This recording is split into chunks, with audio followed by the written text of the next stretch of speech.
Hi friends, तर आपण इडली, डोसा, उत्तप्पा यासोबतची ओल्या नारळाची चटणी कशी बनवायची हे पाहूयात. तर यासाठी मी येथे 1 वाटी ओल्या नारळाचे बारीक तुकडे करून घेतलेले आहेत. यावरील ब्राऊन साल काढली तरीही चालेल.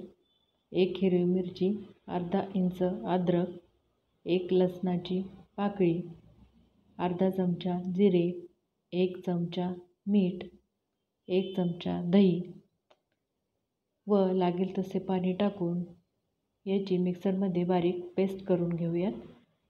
तुमच्याकडे ओला नारळ कमी असेल किंवा तुम्हाला फक्त ओल्या नारळाची चटणी आवडत नसेल तर यामध्ये शेंगदाणे भाजून याची साल काढून टाकली तरी चालेल किंवा डाळवं घातलं तरी चालेल किंवा डाळवंही नसेल तर तुमच्याकडे फुटाणे असतील तर फुटाण्याची वरची साल काढून घातली तरीही चालेल. आता यामध्ये आपण फोडणी घालूया. तर मी येथे तेल गरम करून घेतलेले आहे. यामध्ये अर्धा चमचा मोहरी व मोहरी तडतडल्यानंतर हिंग घालून तयार फोडणी चटणीमध्ये घालूयात. इथे मस्त आपली चटणी तयार आहे.